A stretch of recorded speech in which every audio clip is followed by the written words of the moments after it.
বাবা আনন্দে মাতিয়া সাগরে ভাসাইয়া সেই যে চইলা যায় খবর লয় না, মাজন ধরিয়া উদরে কতই কষ্ট করে, 10 মাস পরে পেল প্রসবের বেদনা। এমন দরদি ভবে কেউ হবে না আমার মা গো। ওয়াসাইনাল ইনসানা বিওয়ালিদাইহি ইহসানান হামালাতুহু উম্মুহু। উম্মুহু শব্দের অর্থ কি? একটু মনোযোগ দিয়ে শুনবেন। হোসাইন বলতেছে আমি হলাম আলীর বেটা হোসাইন। মেয়েরা বুঝতে পারলো যার বাবার নাম আলী তার মায়ের নাম কি? এলাকার বলা লাগবে নাকি? যার বাবার নাম আলী তার মায়ের নাম কি? বলে বাবা আমরা তোমার মায়ের সঙ্গে একটু দেখা করবার চাই। হোসেন বলতেছে আপনাদের কোনো টেনশন নাই, আমি যাচ্ছি মায়ের কাছে। যে বলছে তোমার মায়ের সঙ্গে একটু দেখা করবার চাই, তুমি তোমার মায়ের কাছে গিয়ে আমাদের জন্য একটু দরজা খোলার ব্যবস্থা করো। হোসেন এ কথা বলতেছে আপনাদের কোনো টেনশন নাই, আমি যাচ্ছি। এই যাচ্ছি বলে মা কিন্তু সাধারণ কোনো ঘরে না, ফাতেমা থাকতো অন্দরমহলে। মেয়েদের জন্য একটা মহল থাকবে, যে মহলের নাম হলো অন্দরমহল। জোরে বলেন কি মহল? যেই মহলে পাইকারি হারে পরপুরুষ ঢুকতে পারবে না। ইমাম গাজ্জালি বললেন অন্দরমহল মানে কবর। ছাত্ররা বলে হুজুর অন্দরমহল মানে কবর, বুঝাই দেন।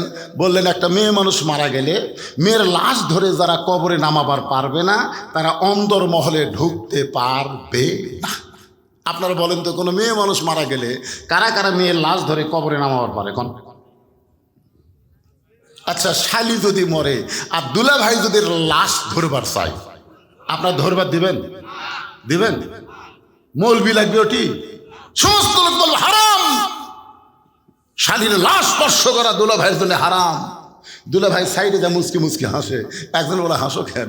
বলে এই শালি 500 টাকা নেওয়ার জন্য আমার হাত এত দূরে চাপা ধরছিল হুজুর, আমি টাকা না দেওয়া পর্যন্ত হাত ছাড়েনি। কতদিন শালিক ধরলাম, শালি আমাকে ধরলো, আর আজকে মরা গেল আর হারাম হলো। তখন সাইড থেকে একজন বলতেছে বাংলাদেশে মরলি হারাম, মরে গেলে হারাম আর বাঁচতে হালাল। কথা কর না কেন? মরলে হারাম, বাঁচতে হালাল। যেটা মরে গেলে হারাম সেটা বাঁচতে কোনোদিন হালাল হতে পারে? হোসাইন তার মায়ের কাছে যাবে অন্দরমহলে। একটা ঘর বাড়ি দিয়ে যখন মায়ের ঘরের দরজায়, ওই ঘরের ভিতরে হযরত আলী আল্লাহর কোরআন তেলাওয়াত করতেছে। ইন্নামাল মুমিনুনা আল্লাযীনা ইযা যুকিরাল্লাহু ওয়াজিলাত কুলুবুহুম ওয়া ইযা তুলিয়াত আলাইহিম আয়াতুহু জাদাতুহুম ঈমানা ওয়া আলা রাব্বিহিম ইয়াতাওয়াক্কালুন।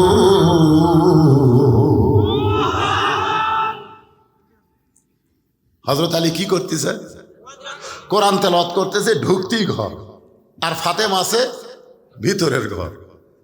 হযরত আলী কোরআন তেলাওয়াত করতেছে আর হোসাইন বাইরে থেকে দৌড়ে এসে মায়ের ঘরের দরজা, সঙ্গে সঙ্গে হযরত আলী কোরআন তেলাওয়াত বন্ধ করে এই হোসাইন বাইরে খেলাধুলা করা বাদ দিয়ে মায়ের ঘরের দরজা কেন? এখন চিন্তা করেন, আপনি যতই কোরআন পড়েন, যতই আল্লাহর ইবাদত করেন, আপনার সন্তানের দিকে খেয়াল রাখার দরকার আছে না নাই? আপনি সন্ধ্যার সময় গরু ছাগল গোয়াল ঘরে উঠলো কিনা আপনি দেখতেছেন লাইট দিয়ে, গরু ছাগল ঠিক আছে আলহামদুলিল্লাহ। আপনার বউ দেখতেছে হাঁস মুরগি ঘরাত উঠলো কিনা, কিন্তু আপনার আইডিয়া রাত 10টা বাজে এখন পর্যন্ত বাড়িতে আসলো না, আপনি খুঁজেছেন? কথা কন না কেন? আপনি হাঁস মুরগি খুঁজবার পারেন, আপনি গরু ছাগল দেখবার পারেন, কিন্তু আপনার ছেলে মেয়েকে আপনি খেয়াল করবেন না। স্কিন প্যান্ট পরে সকালে বের হয়ে গেছে, সন্ধ্যার সময় বাড়িতে আসলো। আপনি বাবা হিসাবে বলা দরকার ছিল এইটা পরে সকালে গেলি সন্ধ্যায় বাড়িতে আসলি, তুই কি পেশাব করিসনি? করছি তো আব্বা। কেমনি করলি? বলে আব্বা এইটা পরে তো বসা যায় না, খাড়া হয়ে পেশাব করছি।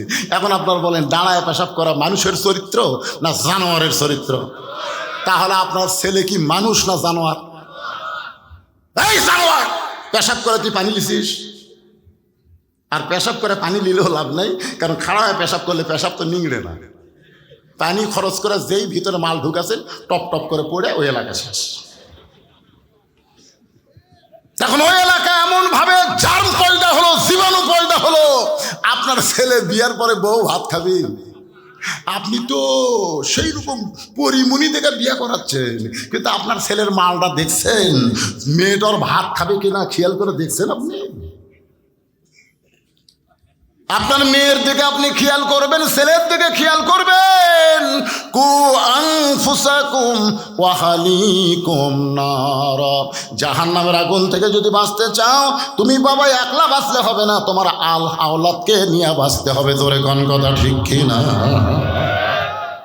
দেখেন কোরআন শরীফ পড়তেছে, তারপরেও ফেরে হোসাইন, এই বেড়া খেলাধুলা করতেছিলি, খেলাধুলা বাদ দেয়া তোর মায়ের ঘরের দরজা। বলে আব্বু কতগুলো মেয়ে মানুষ আমার মায়ের সঙ্গে দেখা করবার চায়, তা আমার মা মেয়েদের সঙ্গে দেখা করবে কিনা এটা জানার জন্য আমি মায়ের কাছে যাচ্ছি। হয়তো আলী বললেন তোমার বয়স কত? হোসেন বলতেছে আমার বয়স তো আপনি ভালো জানেন। জানি বলে তো তোর থামাছি, জানি বলেই তোরে থামাইছি পাগল। এই বয়সে যখন তখন তুমি তোমার মায়ের ঘরে ঢুকতে পারবা না। তোমার মায়ের ঘরে ঢুকতে গেলে তোমার মায়ের অনুমতি নিয়ে তোমাকে ঢোকা লাগবে। তার মানে কি বোঝা গেল ইসলাম? যে তুমি যখন ছেলে বড় হবে যখন তখন মায়ের ঘরে ঢুকতে পারবা না। তুমি যখন মেয়ে বড় হবে যখন তখন বাবা হয়ে যাও, মেয়ের ঘরে ঢুকতে পারবা না। আমাকে আল্লাহ 3টা মেয়ে দিছে, আমি 9 বছর, প্রত্যেক মেয়েকে 3 বছর করে আমার বুকের উপর আমি ঘুম পাড়াইছি। মেয়েরা যেন বলতে না পারে ছেলে হয়নি দেখে বাবার মন খারাপ। আমি কোনো দোলনা কিনিনি, আর বউ বহুদিন করেছিল দোলনা কিনিনি। আপনার কষ্ট কিসের কষ্ট? তুমি একটু বড় হলে বলো তোমার বাবা এই আদর করে করে তোমাকে বড় করছে, এই কথাটা বলো, তাহলে মেয়েদের মনে কষ্ট থাকবে না। এখন সে মেয়েরা যখন টাকা চায় মায়ের কাছে যায়, মা টাকা লাগবে। আমি ঘরের মধ্যে থেকে শুনি কে রে টাকা লাগবে, মায়ের কাছে চাই। ওর মায়ে কি ওর বাপের বাড়ির থেকে আনে দিবি? ওর মা তো আবার আমার কাছে চাবি। ধরে কোনো কথা ঠিক কিনা? আমি একদিন রাগ করে মায়ের কাছে চাস কেন, আমার কাছে আসতে পারিস না? 3 মেয়ে বলতে আব্বু আপনার কাছে চাইতে আমাদের শরম লাগে। তার মানে বোঝা গেছে ওরা বড় হচ্ছে। ধরে কোন কি হচ্ছে? মেয়েরা যখন বড় হয় বাবা ইচ্ছা মতো মেয়েদের কাছে যাইতে পারবে না, যাইতে গেলে বাবার হুকুম নেওয়া লাগবে। আবার ছেলে যখন বড় হয় মায়ের কাছে ইচ্ছা মতো যাইতে পারবে না, যাইতে গেলে মায়ের হুকুম লাগবে। হোসাইন তোমার বয়স হলো এখন 4 বছর। আল্লাহ নবী বলেছেন 2 বছর বয়স পর্যন্ত সন্তান যদি তোমার ঘরের মধ্যে থাকে, চেতন থাকলেও তুমি স্বামী স্ত্রী মহব্বত করতে পারবা। কারণ সন্তান দেখতে পারবে কিন্তু বুঝবার পারবে না। 2 বছর যখনই পার হয়ে যাবে 25 মাস পড়বে, আর সন্তানের সামনে তোমার হালাল বউকেও তুমি আদর করতে পারবা না। 25 মাস ছেলের বয়স, মন চাচ্ছে আগে দেখা লাগবে চেতন আছে না ঘুম আছে।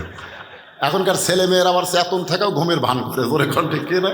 এই জন্যই এক কথা আর দাদির কাছে দিয়ে আসবে, না হয় 10টা চকলেট কেন দেবেন যে ওই ঘরে যা খা। মন চাইলেই পারবেন না। নিজের 2 বছরের বেশি সন্তানের সামনে হালাল বউকে যদি আমি আদর করতে না পারি, রাস্তাঘাট পথে রমনা পার্কে, এমনকি ওই যে আপনাকে জলিল পার্কে যে হারে খোলা ময়দানে কাম সারতেছে, আপনারা বলেন তো আল্লাহর কোরআনের আইন যখন চালু হবে এইগুলো চলতে পারবে? পর্দার আইন আল্লাহ চালু করে দিবেন, আল্লাহর কোরআনের পর্দার আইন তখন বাংলাদেশে চালু হবে। আলী বলতেছেন হোসাইন এখন তোমার বয়স হলো 4 বছর, যখন তখন তোমার মায়ের ঘরে ঢুকতে পারবা না। তোমার মায়ের ঘরে ঢুকতে তোমার অনুমতি লাগবে, বরং আমার কাছে চলে আসো। বাবা যেই ডাকছে হোসাইনকে, হোসাইন হযরত আলীর কাছে যেই মাত্র আইছে, হযরত আলীর সঙ্গে সঙ্গে আল্লাহর কোরআন হোসাইনের দিকে দেখে বললেন বাজান কোরআনটা ধরো। হযরত আলী বলতেছেন কোরআনটা ধরো, হোসাইন বলতেছে দেন। যেই বলছে দেন, হযরত আলী চোখ দিয়ে পানি পড়তেছে। প্রথম সেজদা 3 বার সুবহান রাব্বিয়াল আলা, পরের সেজদায় 100 বার সূরা বেলালা হয়, কিন্তু নবী মাথা তোলে না। প্রথম রাকাতের দ্বিতীয় সেজদা এত লম্বা হলো, দ্বিতীয় রাকাত, তৃতীয় রাকাত, চতুর্থ রাকাত শেষ করে নবী যখন সালাম ফিরালেন, ওমর ফারুক বললেন, হুজুর প্রথম সেজদা তো ঠিকই ছিল, কিন্তু দ্বিতীয় সেজদা এত লম্বা। আল্লাহ রাসূল বললেন, আমি যখন দ্বিতীয় সেজদাত গেলাম তখন দুই পবিত্র আমার পিঠের উপর চড়েছে, দুই পবিত্র আমার পিঠের উপর চড়ে বসেছে। আমি নামাজ পড়া অবস্থায় ওদেরকে পিঠ থেকে নামাবার চাই, কিন্তু নামাজের মালিক আল্লাহ বলে, হাবিব আপনার হাসান হোসেন যতক্ষণ পিঠে থাকবে আপনি নামাজ ত্যাগ করে ওদের নামাবেন না। জোরে কান সুবহানাল্লাহ। এখন চিন্তা করেন, যেই মাত্র হযরত আলী বলেছেন ধরো, সঙ্গে সঙ্গে হোসেন বলতেছে দেন। হযরত আলী হোসেনের হাতে আল্লাহর কোরআন দিয়া এবার বিবির ঘরে দরজায়। আপনারা বলেন তো, ছোট বাচ্চার হাতে যদি আপনি কোরআন দিবার পারেন, ওই বাচ্চার দ্বারা কোনো অন্যায় অপকর্ম হতে পারে? আজকে ছোট বাচ্চার হাতে আপনি কি দিচ্ছেন? আগডুম বাগডুম ঘোড়াডুম সাজে কি? যেদিন আল্লাহর কোরআন দিয়ে বাংলাদেশ চলবে, সমস্ত প্রাইমারিকে কবর দিয়া ওই প্রাইমারিকে কোরআনের মাদ্রাসা তৈরি করা হবে। জোরে কোন কথা ঠিক? আইরে আই টিয়ে লাই ভরা দিয়ে না লাগালো বোয়াল মাছে চাইনা দেখে ভোদন নাচা। একেবারে ছোট ছোট বাচ্চা, ছোট ছোট মাসুম বাচ্চাদের এমন একটা মিথ্যা শিক্ষা দিচ্ছে, আর সেই শিক্ষার জন্যে হাজার হাজার কোটি টাকা বাংলাদেশে খরচ করা হচ্ছে। মুসলমান হিসেবে আল্লাহর কোরআন শিক্ষা করা সুন্নত না নফল? এটা কখন শিখবেন? বুড়া বয়সে এটা শিখবার গেলে শৈশবে যেমন প্রাইমারি যান, ওই বয়সে আল্লাহর কোরআন হাতের মধ্যে নেওয়া লাগবে। হযরত আলী হোসেনের হাতে আল্লাহর কোরআন দিয়ে ফাতেমার দরজায়। এখন আপনাদের কাছে আমি জানতে চাই, মেয়ে যদি বড় হয় মেয়ের ঘরে ঢুকতে বাবার অনুমতি লাগবে, ছেলে যদি বড় হয় তাহলে মায়ের ঘরে ঢুকতে অনুমতি লাগবে। কিন্তু স্বামী যদি বউয়ের ঘরে ঢুকবার চায়, আপনার বলেন তো কোনো অনুমতির দরকার আছে? কেন নাই? স্বামী বউয়ের ঘরে ঢুকবে অনুমতি লাগবে না? সবাই পায় না, সব চুপ করে আছে। আর সুকুতু আনি রেজা, আপনার চুপ করে আছেন কি কই? কোরআনের আয়াত আগে শোনেন, হুন্না লিবাসুল লাকুম ওয়া আনতুম লিবাসুল লাহুন্না। স্বামী হলো বিবির পোশাক, বিবি হলো স্বামীর পোশাক। স্বামী বউয়ের ঘরে ঢুকতে আর বউ স্বামীর ঘরে ঢুকতে কোনো অনুমতি লাগবে না। এখন আপনারা বলেন, হযরত আলী ফাতেমার ঘরে ঢুকতে কোনো অনুমতি লাগবে? হযরত আলী দরজা খুলে ঘরের মধ্যে ঢুইকা দেখে ফাতেমা ডান হাতে আল্লাহর কোরআন তেলাওয়াত করতেছে আর বাম হাতে জাতা ঘুরাইতেছে। এই ডান হাতের মধ্যে কোরআনের কয়েকটা আয়াত নিয়ে ফাতেমা তেলাওয়াত করতেছে, আর বাম হাতে এইভাবে জাতা ঘুরাচ্ছে। সঙ্গে সঙ্গে হযরত আলী কোরআন থেকে তেলাওয়াত করলেন, রব্বানা, সকলে পড়েন, রব্বানা আতিনা ফিদ দুনিয়া হাসানাতাও ওয়া ফিল আখিরাতি হাসানা ওয়া কিনা আযাবান্নার। আল্লাহ, কি দেখলাম আমি ঘরের মধ্যে ঢুকে? কি দেখলাম? আমার ঘরে তুমি কোনো বউ দাওনি আল্লাহ, আমার ঘর ফাতেমার কারণে জান্নাত হয়ে গেছে। জোরে কারো সুবহানাল্লাহ। আপনারা বলেন তো, ঘরের মধ্যে ঢুকে আপনারা কি দেখেন? এশা নামাজ পড়ে যখন ঘরের মধ্যে ঢোকেন তখন আপনার বউ কি করতেছে? ভারতের চ্যানেল দেখতেছে, ভারতের চ্যানেল। গতকাল ডোনাল্ড ট্রাম্প যখন আমেরিকার প্রেসিডেন্ট ঘোষিত হলো, তখন আমাদের হতাশা লীগ, গুজব লীগ, আফসোস লীগ, এরা জীবন ফিরে পেল। ট্রাম্প নাকি হাসিনাকে আবার লিয়ে এসে ক্ষমতা বসাবি। ভারতের এক চ্যানেল থেকে প্রচার করতেছে, ইউনুস তো ফ্রান্সে গেছে, আর বাংলাদেশ ঢুকতে পারবি না। শালা আফসোস লীগ। 900 বছর আগে লক্ষণ সেল পালা গেছে রে, আর 900 বছর পরে বাংলার মস্তক থেকে হাসিনা পলায়ে গেছে। আগামীতে কোনো জালেমকে ক্ষমতার চেয়ারে মুসলমান দেখতে চায় না। ধরে কোন কথা ঠিক না? অনেকে বর্ডারের ধারতে আছে, চুপ করে ঢুকবি, চুপ করে ঢুকবি। আমরা আয়না ঘরের দরজা বন্ধ করিনি, আসা মাত্র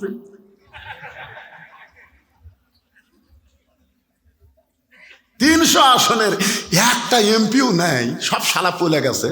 আর এই শালা কাঁকড়া খাওয়া নেতারা, পাইনসারা, চামচারা, এর কে তো মশান মাঝে মধ্যে ফেসবুক গরম করে, আসিতেছে কি আসিতেছে। একটু মনোযোগ দিয়ে শুনবেন। ঘরের মধ্যে ঢুইটা দেখে ডান হাতে আল্লাহর কোরআন আর বাম হাতে জাতা ঘুরাইতেছে। এই দৃশ্য দেখার পরে হযরত আলীর চোখ দিয়ে দর দর করে পানি পড়তেছে, জবান ফসকে বের হয়ে গেছে, রব্বানা আতিনা ফিদ দুনিয়া হাসানাতাও ওয়া ফিল আখিরাতি হাসানা ওয়া কিনা আযাবান্নার। সঙ্গে সঙ্গে ফাতেমা কোরআন তেলাওয়াত বন্ধ, জাতা ঘুরানো বন্ধ করেছে। কোরআন তেলাওয়াত বন্ধ, জাতা ঘুরান বন্ধ। এক দৌড়ে স্বামীর সামনে এসে বুড়া আঙ্গুলে ভর দিয়া কপালে একটা চুমা খায়। সুবহানাল্লাহ কবেন না? ফাতেমা কোরআন তেলাওয়াত বন্ধ করছে, জাতা ঘুরানো বন্ধ করছে, দৌড়ে এসে বুড়া আঙ্গুলে ভর দেয়, স্বামীর কপালে একটা চুমা খায়। স্বামী বলতেছে, ফাতেমা তুমি না কোরআন তেলাওয়াত করতেছে, তুমি না জাতা ঘুরাচ্ছে। ফাতেমা বলতেছে, স্বামী যখন কাছে আসবে তখন বইয়ের সমস্ত কাজ কাম হারাম হবে, একটা মাত্র কাজ, স্বামীকে খুশি করা। কথা কয় না, একটাও তো খুশি না। বইয়ের ওপর কেউ খুশি আছেন আপনারা? স্বামী ঘরের মধ্যে আসলে বইয়ের 1 নম্বর কাজ কি? কাজ কি? আমার মা বোনদের জন্য বলতেছি, মা, যাকে আল্লাহ জান্নাতি নারীদের নেত্রী বানাইছে তার 1 নম্বর আমল হলো দৌড়ে এসে স্বামীর কপালে চুমা দিয়ে বলতেছে, আপনি যখন ঘরের মধ্যে আইছেন আমার কোরআন তেলাওয়াত চলবে না, জাতা ঘুরানো চলবে না। আল্লাহর পরে কাউকে যদি সেজদা দেওয়ার হুকুম থাকতো, রাসূল বলেছেন প্রত্যেকটা বউকে বলতাম তোমার স্বামীর পায়ে সেজদা করো। আপনি তো কোরআন শরীফ পড়তেছিলেন, সে কোরআন পড়া বাদ দিয়ে এই অসময়ে ঘরের মধ্যে ঢুকলেন কেন? আলী বলতেছেন তোমার হোসাইন ঢুকবার চাইছিল, তার হাতে আল্লাহর কোরআন শরীফ দিয়ে আমি ঘরের মধ্যে ঢুকলাম।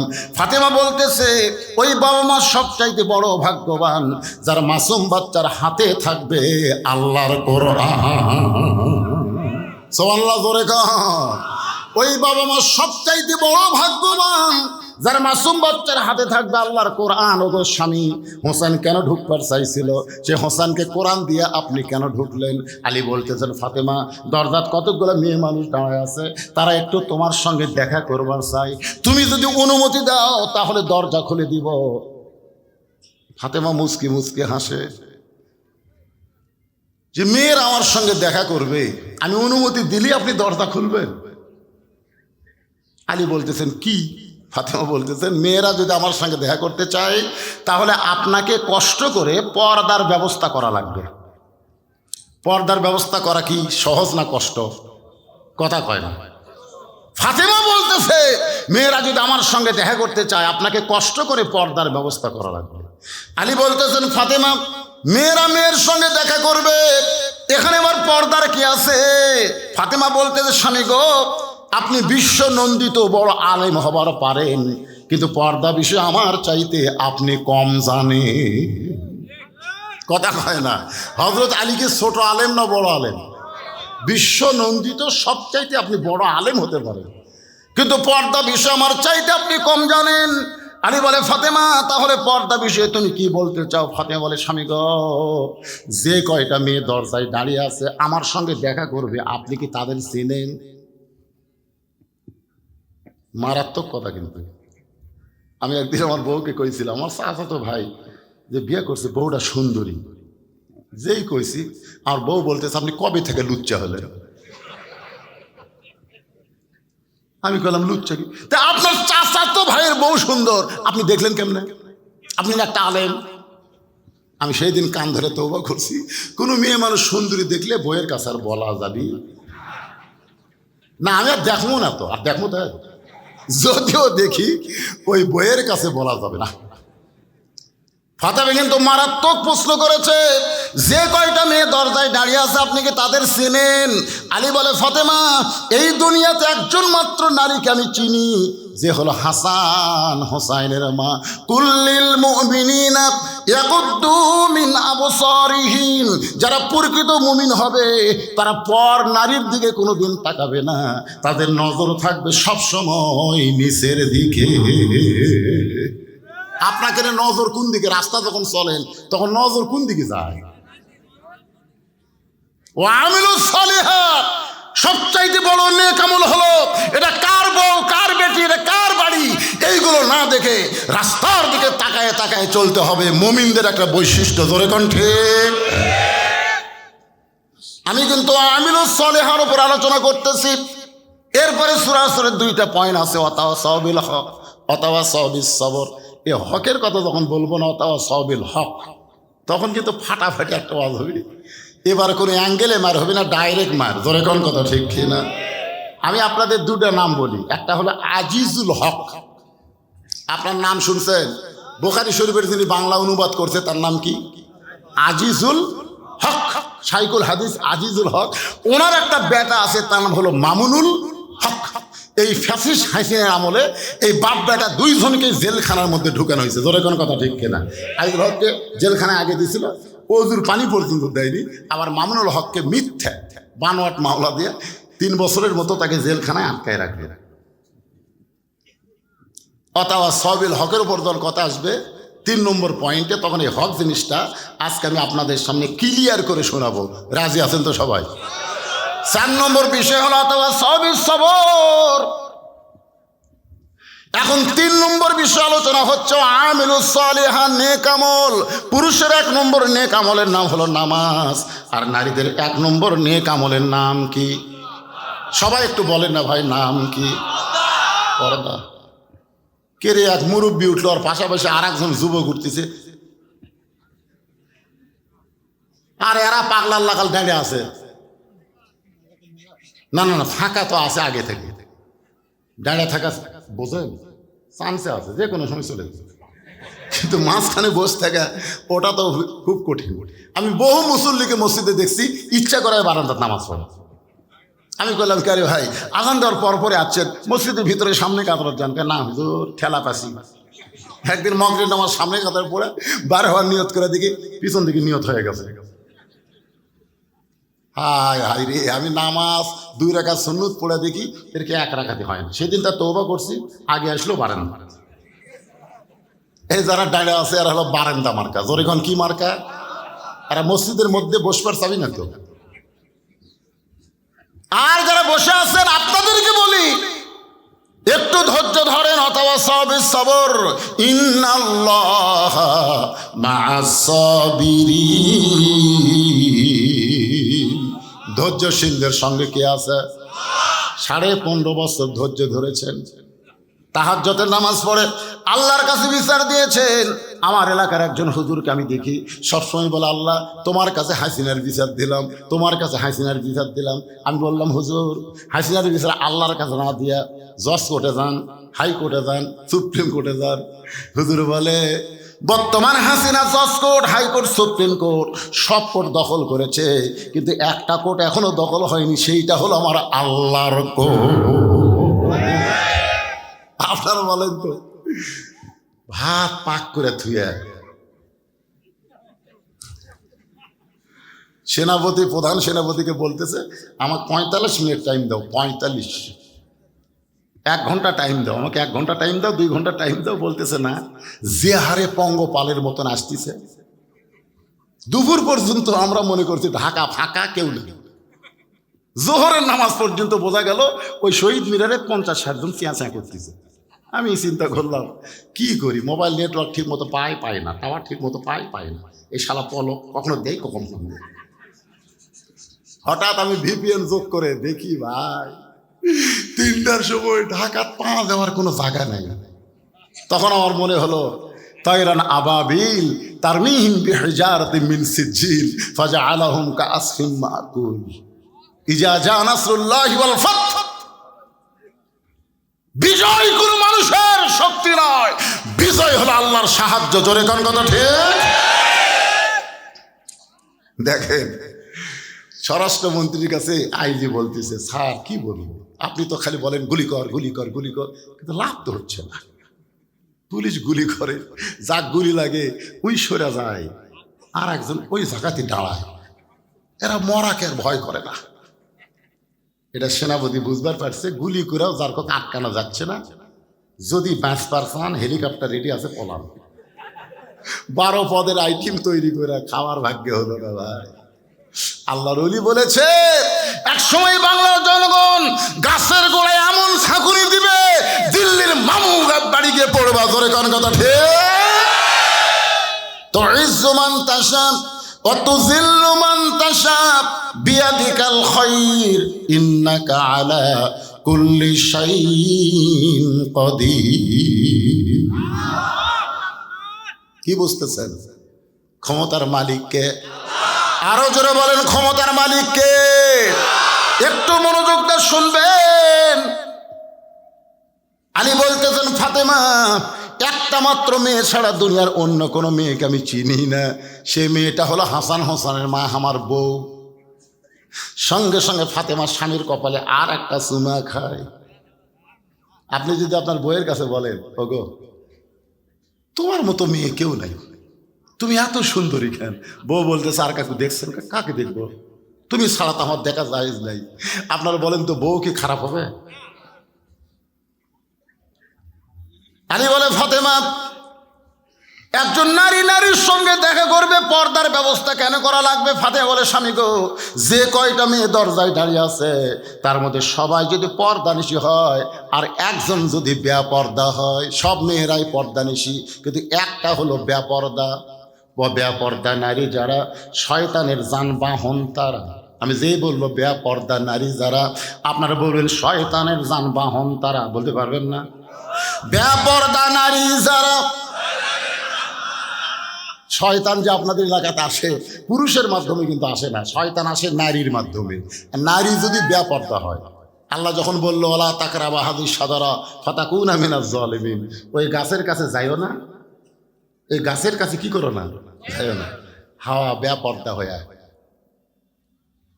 হাওয়া কিন্তু বেপর্দা হয়ে গাছের দিকে তাকালো, তাকে কয় দেখি তো আর একটু সামনে যাই, যেই গাছে থেকে লাল টুকটুকা ফল, এত সুন্দর ফল রে, আর সেই গাছের কাছে যাওয়া আল্লাহ নিষেধ করলো। ইতিমধ্যে শয়তান মোসত্তাও দিল, আমি তো আদমের কাছে জীবনেও যাবার পারবো না, তোকে যখন পাইছি আদম অখার আমি ছাড়তেছি না, ওকে আমি সেজদা না দিয়ে শয়তান হন রে। বেপর্দা নারী যারা শয়তানকে দাওয়াত করে তারা, বেপর্দা নারী যারা শয়তানের যানবাহন তারা। সমাজের মধ্যে একটা যদি বেপর্দা নারী থাকে, এই গোটা সমাজের যুবক নষ্ট হয়ে যাবে। আপনার বলেন তো, পরিমণি কি বেশি? আপনার মুরব্বীরা বুঝবেন না বাবা, এটা হুর পরি লয় রে, এটা পরিমণি। একটা পরিমণি লক্ষ লক্ষ যুবকের চরিত্র নষ্ট করেছে। এই যুবকেরা কোনোদিন খারাপ হইতো না, বেপর্দা পরিমণির কারণে তারা খারাপ হয়ে গেছে। আমার মা বোনেরা, পর্দার আলোচনা করতেছে, আমার একটু গুরুত্ব দিয়ে শুনবেন। একটা মেয়ে যদি বেপর্দা হয়, আর সেই মেয়ের সাথে আমি ফাতেমা সরাসরি যদি কথাবার্তা বলি, তাহলে মেয়েটা আমার চোখের চেহারা, মুখের চেহারা, আমার গায়ের রং পরপুরুষের কাছে বলতে পারে। একটা পরপুরুষকে গিয়ে যদি বলে ফাতেমার চোখের সাইজ এরকম, ফাতেমার মুখের সাইজ এরকম, তাহলে বলো গো স্বামী, পর্দার মধ্যে থাইক আমার লাভটা কি? বরং আমি ফাতেমা মেয়েদের সঙ্গে দেখা করতে গেলেও পর্দার ব্যবস্থা করতে হবে। এমন মেয়ে ফাতেমা গভীর রাত্রে মৃত্যুবরণ করেছে, তাকে হযরত আলী কবর দেওয়ার পরে আল্লাহকে বলতেছে, আল্লাহ পর্দানিশী ফাতেমার কবরটাকে তুমি কবুল করে নাও। দোয়া করার সঙ্গে সঙ্গে থেকে সামনে কয়েকটা পুরাতন কবর দেখা যায়। এইমাত্র ফাতেমার কবর দিল, সেই নতুন কবর নাই, গোটা জান্নাতুল বাকি। হযরত আলী দৌড়ায় বলে ফাতেমার কবর, এখনই কবর দেওয়া হলো, সে কবরটা গেল কোন জায়গায়? কে যেন ডাকতে বলে, আলী রে, ফাতেমা আমার পর্দানিশী, আমি আল্লাহ জহুরা ডিগ্রি দিয়া ফাতেমার কবরটাকে কিয়ামত পর্যন্ত পর্দা করে দিয়েছি। তাহলে পুরুষের 1 নম্বর আমল কি? আরো জোরে কোন কি? আর মেয়েদের 1 নম্বর আমল কি? ওয়া আমিলুস সলিহাতি ওয়া তাওয়াসাউ বিল হক। ইমানের ওয়াজ করছি, আমলের ওয়াজ করছি, এখন হকের উপর ওয়াজ হবে, শুনবেন না? হাজার হাজার মানুষ মসজিদের ভিতরে নামাজ পড়তেছে একজন ইমামের নেতৃত্বে। হাজার হাজার মানুষ মসজিদের ভিতরে নামাজ পড়তেছে একজন ইমামের নেতৃত্বে। নেতা কয়জন? আরো জোরে কন, একজন। আপনারা বলেন তো, ইমামের আগে কেউ নিয়ত বানছে? ইমামের আগে কেউ রুকুত গেছে? ইমামের আগে কেউ সেজদাত গেছে? ইমাম সেজদা থেকে মাথা তুললে মুসল্লি ভাবতেছে 2 সেজদা 1 সেজদা বানাবো, এরকম দেখছেন? হাজার হাজার মানুষ মসজিদের মধ্যে নামাজ পড়তেছে একজন ইমামের নেতৃত্বে। সেই ইমামের নাম হলো ফজল ইবনে আব্বাস। নামটা খেয়াল রাখবেন, ইমামের নাম হলো ফজল ইবনে আব্বাস। নাম কি? হ্যাঁ, খেয়াল করবেন। আমাদের ইমাম হলো আবু হানিফা রহমতুল্লাহ আলাইহি, আছে না নাই? ইমাম আজম আবু হানিফা রহমতুল্লাহ আলাইহি। আর বাংলাদেশের কোরআনের পাখি হলো আল্লামা সাইদি রহমতুল্লাহ আলাইহি। এগুলোর জীবনের সাথে কিন্তু মোটামুটি একটা মিল আছে। আবু হানিফা রহমতুল্লাহ আলাইহিকে সবচেয়ে বড় বিচারকের পদ দিবার চাইছিল, কিন্তু উনি সেই পদটা নেননি, যার কারণে তাকে জেলখানায় বন্দি করলো। আর মামুনুল হক কয়েকদিন আগে যশোরের ওয়াজ করতে গিয়ে বললো, আল্লামা সাইদি হুজুরের সাথে জেলখানায় আমার দেখা হয়েছিল, তিনি কি কারণে জেলখানায়, তার বয়ান শোনার পরে আবু হানিফার কথা বারবার আমার মনে হয়ে যায়। কোরআনের পাখিকে লোভনীয় বহু প্রস্তাব দেওয়া হয়েছিল, কিন্তু তিনি ইসলামকে বিক্রি করে নাই, ইমানকে বিক্রি করে নাই, যার কারণে ফ্যাসিস্ট সরকার বিনা অপরাধে তাকে 13 বছর জেলখানায় বন্দি রাখছে। ধরে কোন কথা ঠিক কিনা? আমরা প্রত্যেকটা বক্তা, ওনার অনুসারী, ওনার জন্য দোয়া করি। প্রত্যেকটা মাহফিল, আল্লাহ কোরআনের পাখিকে তুমি হেফাজত করো, তুমি সুস্থতা দান করো। জেলখানার মধ্যে উনি খুব ভালো হচ্ছে। ভারতের খবর নিল, এত বছর জেলখানার থাকে, মরে না কেন? তা করছে না, দিন দিন আর টল টল করতেছে। 2 দিন আগে 2 জন মন্ত্রী ভারত গেল, কি যে মন্ত্র পড়ে দিল। আসার পরে জেলখানা থেকে তাকে বের করে তিনি বলতেছেন, আমি তো সুস্থ আছি, আমাকে হাসপাতালে কেন নিয়ে যাবেন? বলে না, উপর আলার অর্ডার। হাসপাতালে নিয়ে গিয়ে তাকে ইনজেকশন করে হত্যা করা হলো। তার সন্তান ফেসবুক এটা প্রকাশ করে দিয়েছে। ধরে কোন কথা ঠিক? এদিন একটা গজলও বাড়াইছে, আল্লামা সাইদি তুমি মরনি, শহীদ হয়েছ আমরা এটাই জানি। আলেমটার নাম হলো ফজল ইবনে আব্বাস, নামাজটার নাম হলো জোহরের নামাজ। জোরে বলেন, কোন নামাজ? ইমাম যখন নামাজ পড়াইতেছেন, হাজার হাজার মানুষ যখন নামাজ পড়তেছে, এমন সময় বাহির থেকে এক পাগলা বলতেছে, ইমাম মসজিদে নাই রে, ইমাম মসজিদে নাই। ওয়াতাওয়াসাউ হক। আমি কিন্তু হকের উপর ওয়াজ করতেছি, একটু মনোযোগ দিয়ে শুনবেন। চিন্তা করতেছেন, হুজুর কি দিয়ে কি বুঝাবেন? একটা পাগলা বলছে, ইমাম মসজিদে নাই রে, ইমাম মসজিদে নাই। সমস্ত মুসল্লি হাত এরকম বাঁধা অবস্থায় চোখ টিরা করে দেখছে। আপনারা বলেন তো, পাগলা কি ভিতরে না বাইরে? আর মুসল্লিরা বাহিরে না ভিতরে? তাহলে বাহিরের একটা পাগলা বলতেছে ইমাম মসজিদে নাই, তোমার চোখ টেরা করে দেখতেছ কেন? ইমাম সামনে না গেলে তো তোমরা নামাজের নিয়তি করনি। জোরে কোন কথা ঠিক কি না? আর একটা পাগলা কি কয় সেইটা শোনার পরে তোমরা এরকম আসামের মতো হাত বেঁধে আবার চোখ টেরা করলে। আজকে আমরা আলেমেরা কোরআনের তাফসীর মাহফিলে কোরআনের তাফসীর করি, আর একজন জালেম এসে মুখের সামনে থেকে মাইক টান দেয়। জোরে কোন কথা ঠিক কথা বলে। আর আপনারা খালি সামনে থেকে দেখেন, যা হোক হুজুর উপদেয় হয়ে যায়। কামাকিরি কি চিন্তা করে দেখেন। ফজল ইবনে আব্বাস নামাজ শেষ করলেন। নামাজ শেষ করার পরে মুসল্লি বাইরে এসে থেকে পাগলা ঘুরতেছে। কে রে পাগলা, এই তুই নিজেও নামাজ পড়বি না, আমাকেও নামাজ পড়বার দিবি না? পাগল বলতেছে, ভাই আমি তো তোমাকে বিরুদ্ধে বলিনি ভাই, আমি কি বলছি মুসল্লি মসজিদে নাই এ কথা বলছি? আমি বলছি ইমাম মসজিদে নাই, তো তোমরা খেপো কেন? আমি তো তোমাদের বিরুদ্ধে বলিনি, আমি ইমামের বিরুদ্ধে বলেছি। মুসলিমরা বলতে ঠিকই তো তাই রে, এই তো হামাকির বিরুদ্ধে করে। আজকে আলেমদেরকে ধরে ধরে জেলখানা দিয়ে যাবে, ইমামদেরকে ধরে জেলখানা নিয়ে যাবে, আর মুসলিমরা বলবে হামাকর তো ধরতিছে না রে। খুব মনোযোগ দিয়ে শুনবেন। সমস্ত মুসল্লি বলতেছে এই পাগলা তো আমাদের বিরুদ্ধে বলে নাই, পাগলা তো ইমামের বিরুদ্ধে বলেছে, খামাকা পাগলার সঙ্গে গন্ডগোল করা লাভ কি, চলো যাই। এমন সময় কতগুলো মুসল্লি বলতেছে ইমামের বিরুদ্ধে বললি হামাকের বিরুদ্ধে বলা, ঠিক কিনা বলেন? এমন সময় ফজলুল আব্বাস মসজিদ থেকে বের হচ্ছেন, এক মুসল্লি বলছে তো হুজুর এ পাগলা কইছে ইমাম মসজিদে নাই, আমরা চোখ টেরা করে দেখছি তখন আপনি সামনে ছিলেন, আমরা হাজার হাজার মুসল্লি সাক্ষী দিচ্ছি এই পাগলা যা বলেছে ভুল বলেছে, আপনি যে মসজিদে ছিলেন এটা আমরা চোখ টেরা করে দেখছি তো, আর এই পাগলা কছে ইমাম মসজিদে নাই। আপনার মাধ্যমে আমরা পাগলের বিচার চাই। সমস্ত মুসল্লি হলো সাক্ষী, আর ইমাম হলো বিচারক, পাগল হলো আসামি। ফজল ইবনে আব্বাস বলতেছে রে পাগল, আজকে সমস্ত মুসল্লি সাক্ষী দিচ্ছে আমি মসজিদের মধ্যে ছিলাম, আর তুই বলছিস আমি মসজিদে নাই, এখন তোকে আসামি বানায় বিচার করা লাগবে।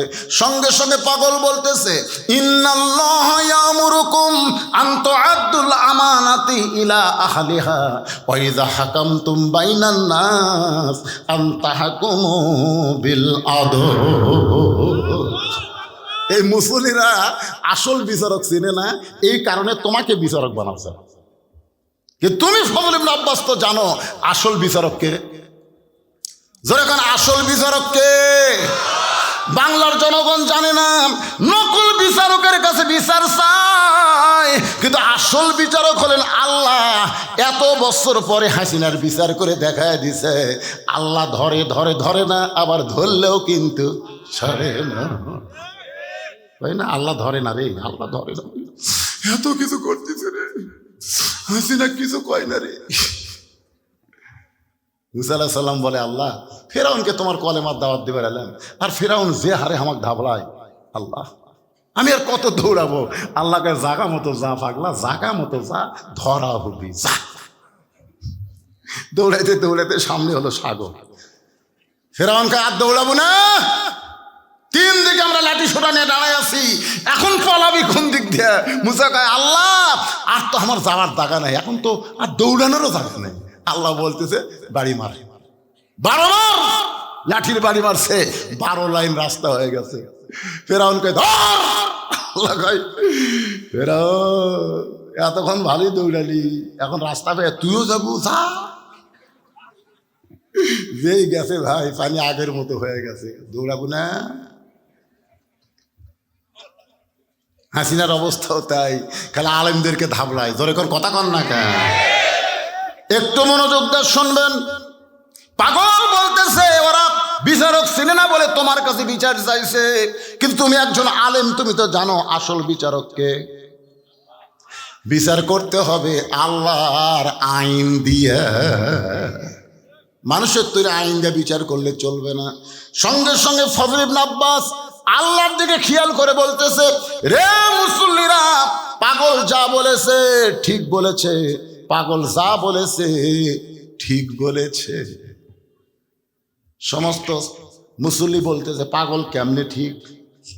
চোখ টেরা করে দেখলাম আপনি আমাদের সামনে ছিলেন, আর পাগল বলতেছে ইমাম মসজিদে নাই, পাগল কেমনে ঠিক? এই বিচার আমরা আপনার কাছে আবার চাই। সঙ্গে সঙ্গে পাগল কান্দার বলে আসল কথা বলে হুজুর ধরা পড়েছে। হযরত আব্বাস কিন্তু আসল কথা কইছে, ধরে কোন কি কথা? আর পাগল বলতেছে আসল কথা বলে হুজুর ধরা পড়েছে, দেশাইল কলি কাল ভেড়া সাথে বাঘের কাল, আসল কথা বললে তোমায় মারবে রে, হক কথা বললে তোমায় ধরবে রে। সে ধরাধরির দিন আর আছে? আছে। আমি সেদিন পীরগঞ্জে ওয়াজ করতেছিলাম দিনের বেলায়, বিএনপির এক নেতা এবার এমপি ইলেকশন করবে, ধানের শীষলে ও আমারে কইলে হুজুর যত হুজুর আসে আমরা টেকা দিয়ে আসি, কিন্তু হুজুরা খালি জামাতের ক্যানভাস করে, টেকা দিই আমরা আর জামাতের ক্যানভাস করা যায়। হুজুর আমরা তো সামনে আর কোনো মাহফিল করবার দেব না, দেখছেন বিএনপির একজন নেতা বলতেছে আমরা আগামীতে তো এভাবে মাহফিল করতে দিব না। সমস্ত দলের লোক মিলে মাহফিল করে, এরা জামাতের জ্ঞানবাজ করে। আমি বললাম জামাত ইসলামের কি নাম লিছে? তা লেয়নি, জেলা কথা কয় সবই তো জামাতের পক্ষেই পুরা হয়। আপনারা বলেন তো জামাত ইসলামের পক্ষে পড়বে না বিএনপির পক্ষে পড়বে? আমরা আল্লাহর কোরআন থেকে হক কথা বলবো, জোরে কোন কথা ঠিক কিনা? অথবা সাউবিল হক, মনোযোগ দিয়ে শুনবেন। সমস্ত মুসল্লি বলে হুজুর পাগল কেমনে ঠিক? সঙ্গে সঙ্গে ফজল আব্বাস বলতেছে পাগল যখন বলেছি ইমাম মসজিদে নাই, জোহরের নামাজ হলো 4 রাকাত, জোরে কোন কয় রাকাত? এই কথাটা মনোযোগ দিয়ে শুনবেন। মনের ঘরে তালা দিয়া চাবি নিয়া আসেন সাই, আমি অধম সাধ্য কি তার হুকুম ছাড়া বাইরে যাই, হুকুম ছাড়া বাইরে যাই। গানটা বুঝতে পারলেন? না পারলেন কথাটা মনোযোগ দিয়ে শুনবেন। জোহরের ফরজ নামাজ কয় রাকাত? আরো জোরে। ফজল আব্বাস বলতেছে 1 রাকাত নামাজ আমি ছিলাম, 2 রাকাত নামাজে আমি ছিলাম, কিন্তু 3 রাকাত নামাজে আমার ভিতরে আমি ছিলাম না। ওই পাগল যখন বলেছে ইমাম নাই রে, ইমাম মসজিদে নাই, আমি আবার নামাজে ফিরে এসে আমি 3 রাকাত এবং 4 রাকাত নামাজ পড়া। এখন যদি বর্তমান বাংলাদেশের মুসলমানের চাল চরিত্র দেখার পরে বলি উদখুলু ফিস সিলমি কাফা, আল্লাহ বলেছেন পুরাপুরি ইসলামের মধ্যে প্রবেশ করো, কিন্তু বর্তমান বাংলাদেশের মুসলমান পুরাপুরি ইসলামের ভিতরে। তাহলে আমি কি বলবো? মুসলমান ইসলামে নাই রে, ইসলামে। ওদের ঈশ্বরদের চাষতলে একজন হানফান করে দৌড়ে এসে গল্প করতেছে, ইসলামও নাই শান্তিও নাই, ইসলামও নাই শান্তিও নেই। তা আমি কাছে গিয়ে বললাম ভাইজান ঠিকই বলছেন, ইসলাম না থাকলে শান্তি থাকবে না। বলে না হুজুর, এটা সেই ইসলাম না। আমি বললাম এটা কোন ইসলাম? বলে আমরা মুসলমান, আমাকে ইসলাম শান্তি ক্লেবার হয়ে গেছে। এখন মুসলমানেরা খুঁজতেছে ইসলাম নাই, হিন্দুরা খুঁজতেছে শান্তি নাই। হিন্দুরা খুঁজতে খুঁজতে মুসলমান পাড়া যাচ্ছে, মুসলমান খুঁজতে খুঁজতে হিন্দু পাড়াত গেছে। ইসলাম ইসলাম নাই। হিন্দুরা বলে শান্তি শান্তি, ইসলামও নাই শান্তিও নাই। হিন্দু আর মুসলমান একত্রে বলতেছে কে রে ইসলাম শান্তি কোথায় গেল? তখন এক যুবক বলতেছে 14ই ফেব্রুয়ারি ভ্যালেন্টাইন ডে, ইসলাম আর শান্তি ভালোবাসা দিবসে উধাও হয়ে গেছে। এখন যদি বলি বাংলাদেশে ইসলাম আছে কিন্তু মুসলমান নাই, খুব খেয়াল করবেন। পুরাপুরি যদি ইসলামের মধ্যে না ঢোকেন তাহলে মুসলমান কেমনে হবেন? আল্লাহ হক কথা বলেছেন, ইয়া আইয়ুহাল্লাযীনা আমানুত্তাকুল্লাহা হাক্কা তুকাতিহি ওয়া লা তামুতুন্না ইল্লা ওয়া আনতুম মুসলিমুন। ওয়াতাওয়াসাউ বিল হকের উপর আমি কথা বলতেছি, আপনাকে বুঝতে কোনো সমস্যা হচ্ছে? হক পথে চলতে গেলে, হক পথে থাকতে গেলে নানা রকম বিপদ আপদ মুসিবত আসবে। দরকার হলে আবু সাইদের মতন বাতিলের সামনে হককে প্রসারিত করে জীবন দেওয়া লাগবে। ধরে কোন কথা ঠিক কি না? আপনারা বলেন তো, আবু সাইদ মরার পরে ওর বাপ মায়ের খবর কি? ওর একটা ভাই ছিল, তার চাকরি হয়ে গেছে, 2টা বোন ছিল, তারও চাকরি ওই কারমাইকেল কলেজে হয়ে গেছে। আবু সাইদ বলতেছে, আবু সাইদ যখন জীবিত ছিল ওর বাপ বলতেছে আমার আবু সাইদকে পাড়ার মানুষই খুব একটা চিনত না। কারমাইকেল কলেজে গিয়ে জানা গেল আবু সাইদ শান্ত শিষ্ট একটা ছাত্র ছিল, সে গোপনে গোপনে ইসলামী ছাত্র শিবিরের সাথী ছিল। ধরে কোন সুবহানাল্লাহ। কিন্তু জীবন দেওয়ার পরে শুধু গোটা বাংলাদেশ নয়, ডক্টর ইউনূস ওই জাতির সঙ্গে গিয়ে ভাষণ দেওয়ার সময় 2 হাত প্রসারিত করে আবু সাইদের জীবন দেওয়া দেখাইছে। জোরে কোন কথা ঠিক কিনা? জোরে বলেন, ঠিক কথা বলেন। ঘড়ি আমার কাছে আছে সময় মতো, অবশ্য আমি কথা সংক্ষিপ্ত করে ফেলবো ভাইজান। ওটা বসা করলে সূরা আসরের তাফসীর শোনা থেকে আপনারা বঞ্চিত হয়ে যাবেন। ওয়াতাওয়াসাউ বিল হক, হক জিনিসটা বোঝা লাগবে। কুল জাল হাক্ক ওয়া যাহাকাল বাতিল ইন্নাল বাতিলা কানা যাহুকা। আপনারা বলেন তো, মামুনুল হককে যখন জেলখানা নিয়ে যাচ্ছিল আপনারা দেখছেন, জেলখানা থেকে যখন আদালতে নিয়ে যাচ্ছে, দেখেননি খবরে? দেখেননি সাইড থেকে মানুষের কি বলতে, আসসালামু আলাইকুম হুজুর, টেনশন করবেন না হুজুর, আল্লাহ আপনাকে মুক্ত করে দিবে। বলেনি? বলেনি? যখন বলেনি, বলেছে হুজুর আসসালামু আলাইকুম। মামুনুল হকের সাথে একটু হাত লাগাবার চাই, কিন্তু হাতের দিকে তাকিয়ে দেখেছে হ্যান্ডকাপ মারছে ভাই। আর এখন শালা করে যখন কোটত লিয়া যায়, এই ম্যানকে একজাম মারিছে ভাইজান, পরে হাত দা দেখে আর একটা বিসি নেই। আর এই হাসানার লিনুকসা মারিস, ওরা দেখলে তো বলে এতগুলো হাজার হাজার পুলিশের মধ্যে ওই দৌড়ে যা কিভাবে লাগতে পারলো রে, একের ছক্কা মারা দিছে ধরে কোন কথা ঠিক। আর এই যে একটা যে কয়টা গ্লেয়া গেছে খালি ডিম মারে জুতা মারে, ডিম মারে জুতা মারে। আর আলেমদেরকে যখন জেলখানে নিয়ে গেছে একটা ডিম মারা দেখছেন? যে কয়টা যুদ্ধ অপরাধী জেলত নিয়ে গেছে, কোর্টে যখন নিয়ে যায় কোনো ডিম মারা দেখছেন? এখান থেকে প্রমাণ হলো হক কথা, বাংলার মুসলমান আজব আলেমদেরকে ভালোবাসে, জালিমদেরকে ঘৃণা করে। জোরে কোন কথা ঠিক কিনা? অথবা সাহাবী সবর।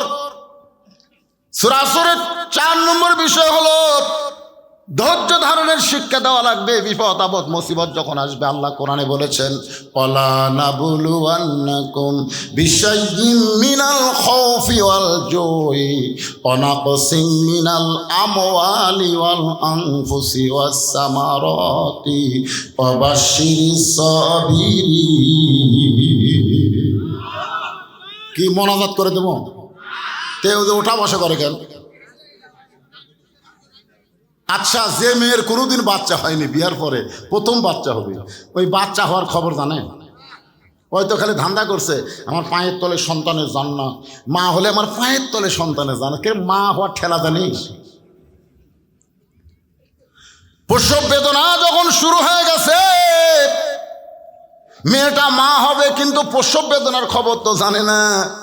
কলিজা থেকে যখন একে টান ধরেছে, এত ব্যথা, ব্যথার ছোটে বাহিরে এসে চিল্লাইতেছে বিষ খাবো, গলার দড়ি দিব, মরে যাব, বিষ খাবো, গলার দড়ি দিব, মরে যাব।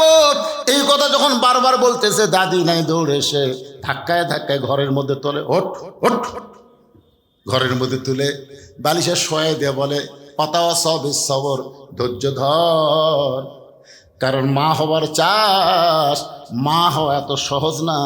মায়ের পায়ের তলে সন্তানের জান্নাত। জোরে কোন ঠিক কিনা? ধৈর্য ধর, চিল্লা চিল্লি করিস না। কেন জীবন দিবি, কেন বিষ খাবি? তুই যে মা হবি, মা হতে গেলে একটু কষ্ট স্বীকার করাই লাগবে। বারবার বুঝানোর পরে ধৈর্য ধারণ করেছে। এদিকে ধাত্রী সন্তান টানতেছে, ও তো জীবন যায় যায় অবস্থা, দাঁতের উপর দাঁত দিয়ে ই করতেছে, আর পানির মধ্যে কাপড় চুবড়ায় কপালে দিয়ে বলে একটু ধৈর্য ধর, একটু ধৈর্য ধর, এই কষ্টটা সবর কর। এক সময় বাচ্চা প্যাঁ প্যাঁ বলে কান্দে, কঠিন প্রসব বেদনায় মা বেহুশ হয়ে যায়। মা যখন বেহুশ হয়ে গেছে, সন্তানকে গোসল করায়া ওই দাদি নানি যখন নাতনির বুকের উপরে সন্তান দেয়, ওই সন্তানের পরশে মা হুঁশ ফিরে বা আস্তে করে ডান হাত দিয়ে টানে এনে বাচ্চারা চুমা খায়। দাদি এনে বলে চুমা খাচ্ছিস কেন? ওরে ফাইলা দে, লাত্তি মার, এই জন্যই তো গলার দড়ি দিবার চাইলি, বিষ খাবার চাইলি, একে ওরা আদর করতেছিস কেন? মা তখন বলে দাদি বুঝবার পারিনি, কষ্টের পরে এমন শান্তি, এত প্রশান্তি হবে বুঝবার পারিনি।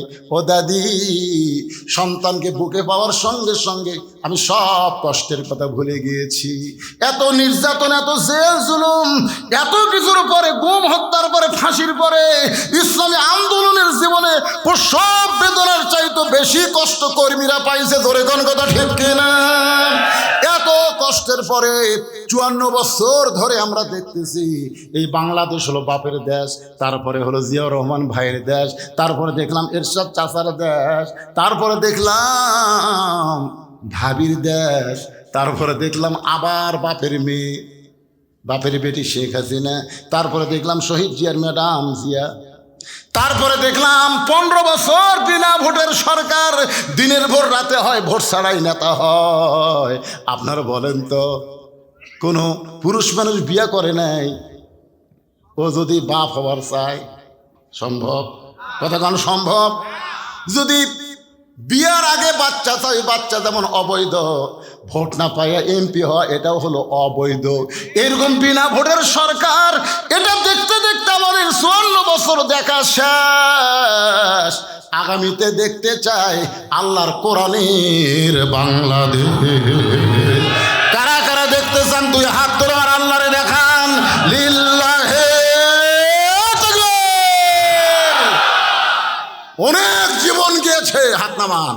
অনেক হত্যা করা হয়েছে, সমস্ত নেতাদেরকে ফাঁসির মঞ্চে নিয়ে গেছে। ধরে কোন কথা ঠিক? কোরআনের পাখিকে বিনা অপরাধে 13 বছর জেলখানায় হাসপাতালে তাকে হত্যা করা হয়েছে। এত প্রসব বেদনা কষ্টের পরেও আমরা যেন সন্তানের মতো আগামীতে দেখতে পাই বাংলাদেশে আর কোনো মানুষের আইন চলবে না, আল্লাহর কোরআন দিয়ে বাংলাদেশ চলবে। ভালো মানুষগুলোকে আমরা ভোট দিয়া সংসদে পাঠাবার পারবো। ধরে কণ্ঠে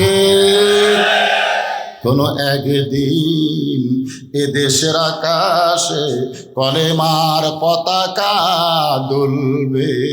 সেদিন সবাই খোদারি বিধান পেয়ে দুঃখ বেদনা ভুলবে। বাংলার আকাশে কলেমার পতাকা দুলবে। আল্লাহ যেন এই দৃশ্য আমাদের সবাইকে দেখার তৌফিক দেয়। সকলে বলে আল্লাহুম্মা আমিন।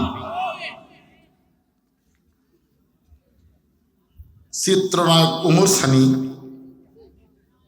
পরিবার জন্য দোয়া চায়। এটা কোন চিত্রনায়ক রে?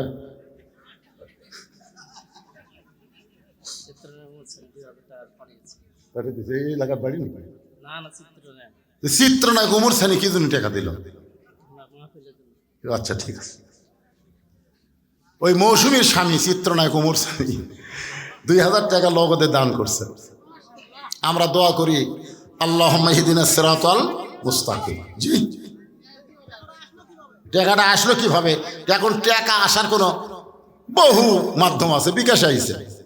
চিত্রনায়ক উমর সানি আজকের এই কোরআনের মাহফিলে 2000 টাকা দান করছে। আর আবার ওটা আমরা হেডলাইন করবি, হেডলাইন কর। সবাই ইস্তেগফার পড়েন, আস্তাগফিরুল্লাহ। এই দোয়াটা করে দেন, দোয়াটা করে দেন। বসেন, সবাই বসেন। আস্তাগফিরুল্লাহ আল্লাযী লা ইলাহা ইল্লা হুয়াল হাইয়ুল কাইয়্যুম আতুবু ইলাইহি। ভাই দোয়া করে দিন।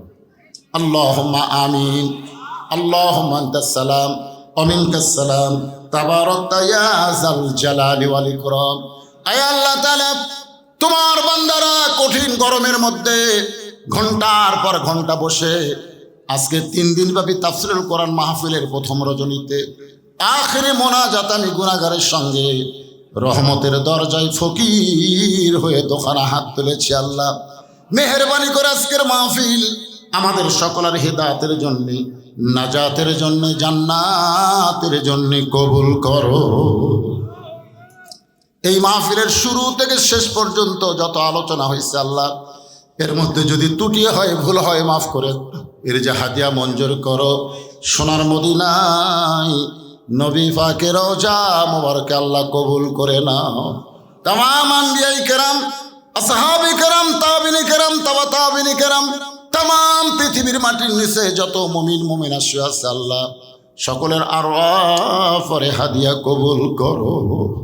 আল্লাহ আমরা যারা হাত তুলেছি, আমাদের জনম দুঃখিনী মা যাদের কবরে চলে গেছে, ছোট্ট একটা শব্দ মা, এই নামের মধ্যে যে কি মধু, যাদের মা নাই তারাই বুঝতেছে। এই দরদের মা যাদের কবরে গেছে আল্লাহ মেহেরবানি করে মায়ের কবরকে জান্নাতের টুকরা বানিয়ে দাও। আল্লাহ বাবার বাড়ি ঘর সবই আছে, দরদের বাপ যে আমাদের এতিম করে যার কবরে চলে গেছে আল্লাহ মেহেরবানি করে বাবার কবরকে জান্নাতের টুকরা বানিয়ে দাও। আমাদের দাদা দাদি, নানা নানি, আত্মীয় স্বজন, শ্বশুর শাশুড়ি যাদের কবরে গেছে আল্লাহ কবরবাসীদের মাফ করে দাও। আল্লাহ কষ্ট করে মেহনত করে হাজার হাজার টাকা খরচ করে, হাজার হাজার না লক্ষ লক্ষ টাকা খরচ করে আজকে 3 দিন ব্যাপী তাফসীরুল কোরআন মাহফিলের আয়োজন যারা করেছে আল্লাহ, এই আয়োজক কমিটিকে তুমি জান্নাতি মানুষ হিসেবে কবুল করে নাও। আল্লাহ আল্লাহ মাহফিল করতে গিয়া অনেকে টাকা দিয়েছে, পয়সা দিয়েছে, দিবে, আল্লাহ শ্রম দিয়েছে, কষ্ট করেছে, আল্লাহ এই কষ্টগুলো টাকা পয়সা দান করাগুলোকে জান্নাতের বিনিময় হিসেবে কবুল করে নাও আল্লাহ। আল্লাহ সাদরা তাফসির কমিটিকে আল্লাহ তুমি কবুল করো। আয় আল্লাহ আজকের মাহফিলের সম্মানিত সভাপতিকে আল্লাহ তুমি কবুল করো। আল্লাহ আজকের মাহফিলের আয়োজক কমিটিকে তুমি কবুল করো আল্লাহ। আল্লাহ যে বাসায় আমি ছিলাম আমাকে মামা বলে ডাকে আমার ভাগিনা, দোয়া চেয়েছে, ব্যবসা বাণিজ্য করে হালাল পথে উপার্জন করার তৌফিক দাও, ব্যবসা বাণিজ্যের মধ্যে বরকত দিয়ে দাও আল্লাহ। আমার ভাগিনা সহ তার বাবা মা আপনজন সবাইকে আল্লাহ রহমত বরকতে কবুল করো আল্লাহ। তার সন্তান লেখাপড়া করে রাজশাহীতে আল্লাহ তুমি রহমত নাজিল করো। আয় আল্লাহ তাআলা গোটা বিশ্বের মুসলমানকে হেফাজত করো, বিশেষ করে ফিলিস্তিনের মুসলমানের জন্য দোয়া করি আল্লাহ। আল্লাহ কাবা ঘর ধ্বংস করতে এসেছিল আব্রাহা, তুমি আবাবিল পাখি দিয়া কাবা ঘর হেফাজত করেছ। আজকে তোমার ঘর ফিলিস্তিনের বাইতুল মুকাদ্দাসকে রক্ষা করতে গিয়া তোমার বান্দাবান্দিরা শিশু বাচ্চারা পর্যন্ত জীবন দেয় আল্লাহ। পৃথিবীর মানচিত্র থেকে ইসরায়েলকে তুমি মুছে দাও আল্লাহ। সব পারে, ইহুদিরা হলো মুসলমানের সবচাইতে বড় শত্রু আল্লাহ। হিটলার চেয়েছিল ইহুদিকে শেষ করতে, কয়েকটাকে বাইসা রেখে দেখে দিয়েছে যে এরা কত বড় ইসলামের শত্রু আল্লাহ। আল্লাহ ইসরায়েলের হাত থেকে ফিলিস্তিনকে আল্লাহ হেফাজত করো। আমার বাংলাদেশের প্রতি খাস রহমত নাজিল করো আল্লাহ। আল্লাহ আল্লাহ যে কোরআনে আলোচনা শুনলাম আল্লাহ, সে কোরআন কত সুন্দর বাস্তব জীবনে আগামীতে আমাদের দেখার তৌফিক তুমি দান করে দাও আল্লাহ। আয় আল্লাহ তাআলা কত মানুষের জানাজার নামাজ আমরা পড়েছি, এই দুই হাত দিয়ে কত কবরে আমরা মাটি দিয়েছি। একদিন আমরা সবাই মরে যাব, যেদিন আমাদের মরণ হবে ইমানের সাথে ইজ্জতের সাথে মুসলমান হয়ে